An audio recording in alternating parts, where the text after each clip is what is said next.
So behind me is a giant pile of stuff of things that I always keep on hand in my pantry or in my freezer to create really simple, tasty meals on a budget. And if you're new to cooking and or you're just looking to level up your cooking, you might get some ideas from this video. So let's start with the first thing you will always find in my house.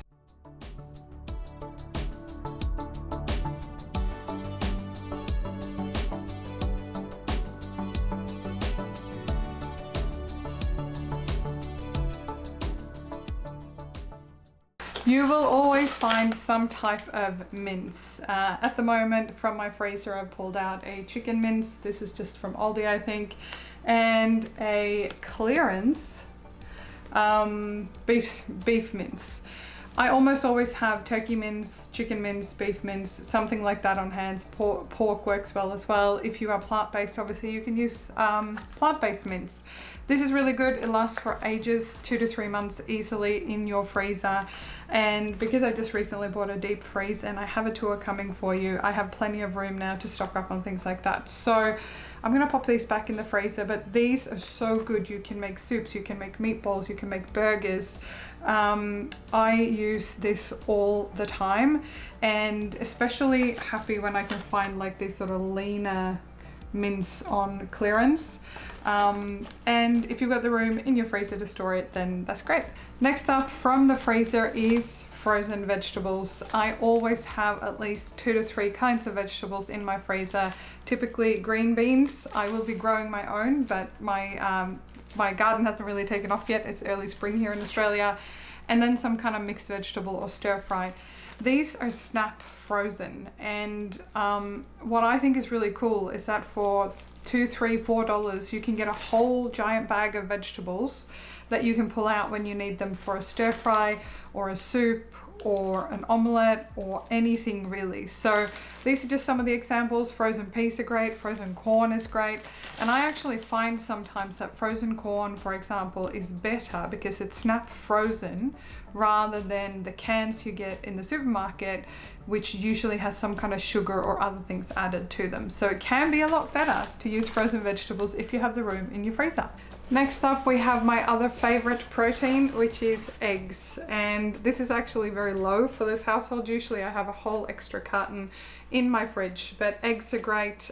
They're really good for you. You can fry them, boil them.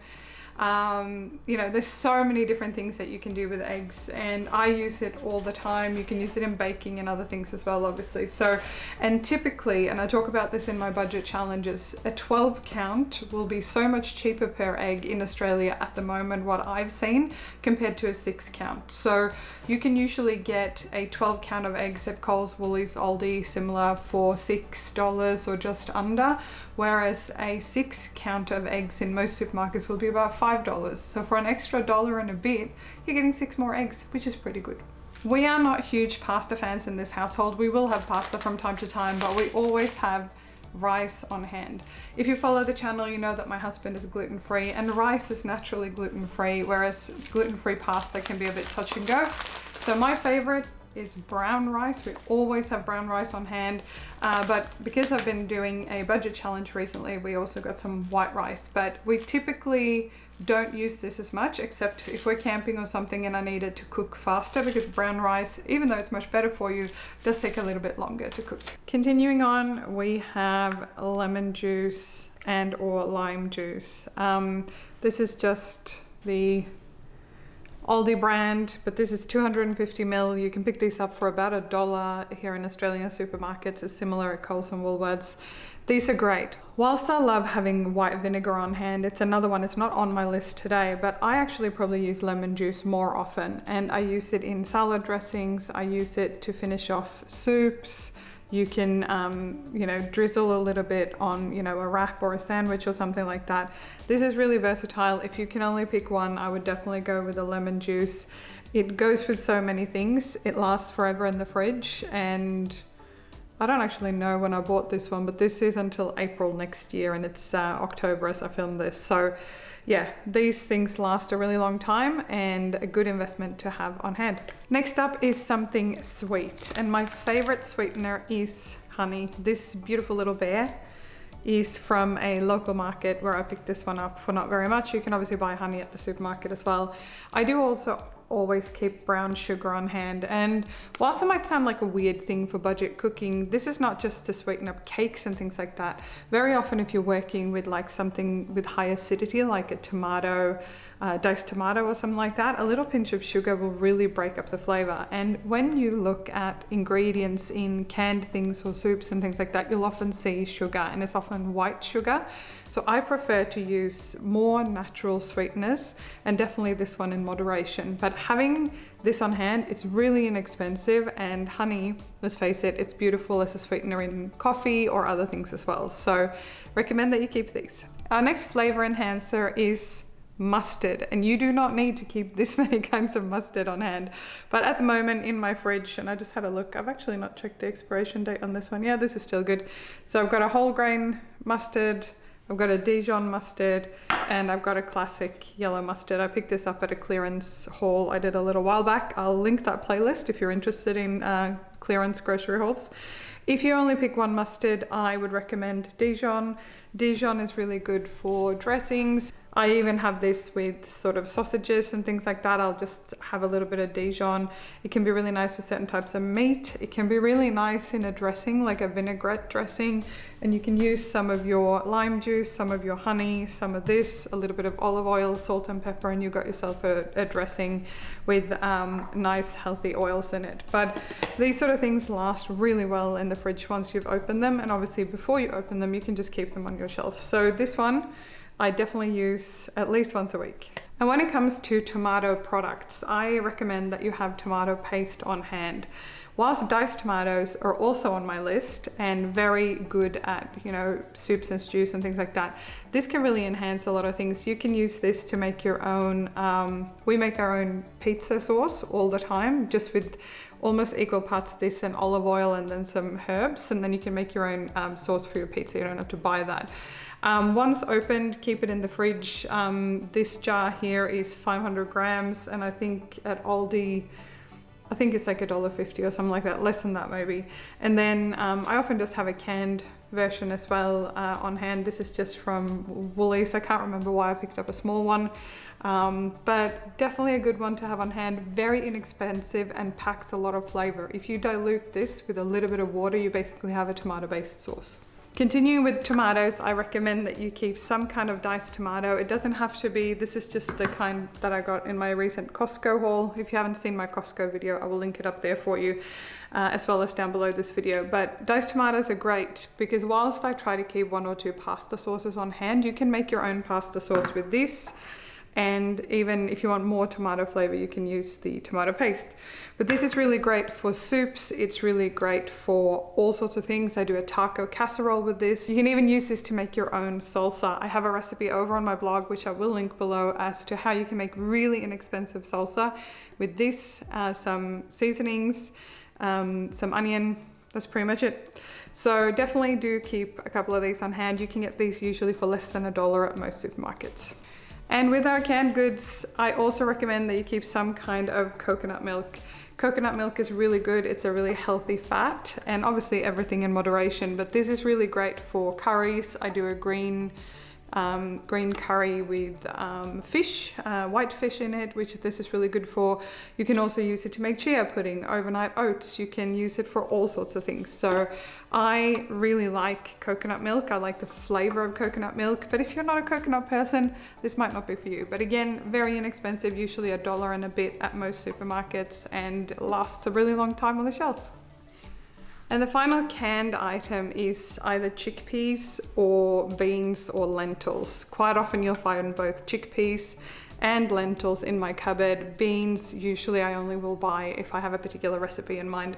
These last really well on the shelf in your pantry. There's a lot of healthy plant-based protein in these products. And if you are not a huge fan of beans, I would definitely recommend that you try lentils if you haven't. You can buy dried lentils as well, or dried beans or dried chickpeas, which is much better value.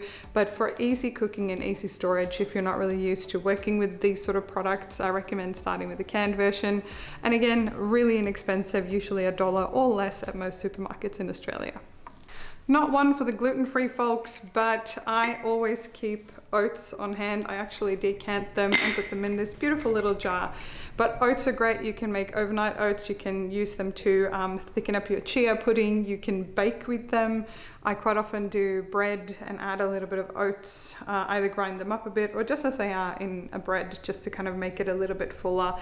Oats are really inexpensive and packed with nutrients, and I am not a porridge fan. So when I grew up, I had to eat oatmeal for breakfast and I didn't like it. So I have an issue with the texture of oatmeal, but I don't mind the flavor of oats, and I don't mind overnight oats and other things. So if you've been sick of it as a kid or as a student, just know that it's a healthy, inexpensive thing that you can dress up however you like. You can add a bit of cinnamon, you can add fruits and berries, you can add some maple syrup, you can add a little bit of your honey. There is so many things you can do to jazz up oats. I also have a really good recipe for an apple crumble that I found, where you can use quinoa flakes instead of oats if you're gluten-free, or you can use oats. And yeah, highly recommend that one. Let me know if you would like me to add that down below for you as well. And in the vein of baking, we need flour. In this household, we have a gluten-free person, aka my husband. So I always keep gluten-free flour. This is just plain flour from Aldi, but I also keep regular flour for me. So when I bake stuff for me, I'll just use good old flour. Flour is not very expensive, and even the gluten-free flour is not that, it's probably about double the price, to be perfectly honest. But the thing about flour is that you can use it for so many things. You can use it to thicken a sauce or a soup, you can make a roux, you can make your own pasta sauce from scratch. So there are so many things that you can do with flour, and as long as you seal it. I love these little clips from IKEA. You'll see them everywhere, but you can buy them elsewhere as well at your supermarket. But this lasts really well. You obviously just want to store it in a nice dry place and make sure bugs and things like that can't get into your container. And while we're talking about baking, dry yeast can be really good to have on hand. These packets last quite a while. I bought this for a recent budget challenge, and it's still good for another 6 months. And what I often do, you can get the bigger container of course, but sometimes you need less than a packet worth of yeast, and then I just use these little clips and they stay nice and airtight in the box. So I just keep this with my baking stuff. A 5-pack of these is only $3 at Coles and Woolworths at the moment, I believe, and I can use half a packet per loaf of bread usually for me, which means that I can make 10 loaves of bread from 1 packet. I do recommend that you spend a bit of time building up a bit of a spice cabinet, and I've often talked about this on the channel, but you will always need some kind of cooking fat, you know, some kind of oil. I typically use olive oil or avocado oil because that's my preference, but you can use whatever options that you have on hand for you. And building up a bit of a spice collection, you know, with some salt, some pepper, some herbs, some cumin, some paprika, onion powder, garlic powder, etc. can add so much flavor to your cooking. So even if you just gradually build with 1 or 2 seasonings a month, you will pretty soon have a pretty stocked spice cabinet. And I will show here on the screen the spices that I would start out with if I was starting from scratch right now, the ones I would go and buy first. Most of these you can pick up for between $1 and $2, and sometimes you can even find these in extreme clearance places as well. But one thing that adds a lot of flavor is bouillon cubes or stock cubes. Now, if you like, you can obviously make your own chicken stock, and I've done this in several challenges and stuff in the past. I will link a video up here where I made my own chicken broth from scratch. And the great thing about that is that you're then getting basically bone broth, which is basically what you get when you buy chicken broth or beef broth in the cartons. But these packets here are very inexpensive. This is just the Aldi brand, but you can buy these from Coles, from Woolworths, pretty much from anywhere. And there is so much flavor in these. And how I use these, I will often use them in soups or stews. So for example, if it says that you need 2 cups of stock, I will put 2 cubes, so 2 of these cubes, into 2 cups of water and dissolve them, and then I will add it to whatever recipe I'm cooking. Another great hack, and I often do this specifically with chicken and vegetable ones, is that when you are cooking your rice, whether you use an Instant Pot or something else, you can take out a stock cube, crumble it into the water that you're cooking your rice with, and that way you're enhancing flavor flavor into the rice as it's cooking. I find that that's a really great hack to just bring a lot more flavor very, very simply and very cheaply.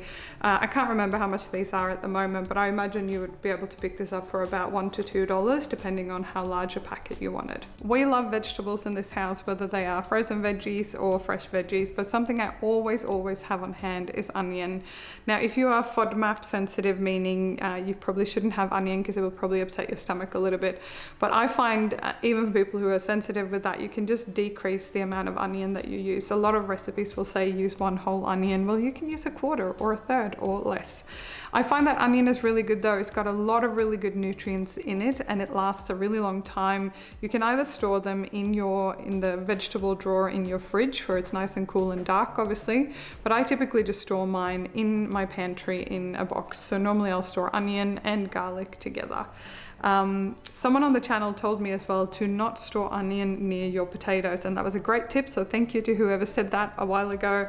I now store this away from my potatoes and my potatoes last much longer and don't sprout quite as easily. And those are the 15 things I always keep on hand in my kitchen. They help me rustle up a meal real quick. I can take that minced beef along with some vegetables, some onion. I can cook up some rice on the side. I can make a tomato based sauce based on my diced tomatoes, my tomato paste, etc. So if you have ingredients like this on hand, you can quite easily rustle up just about any meal.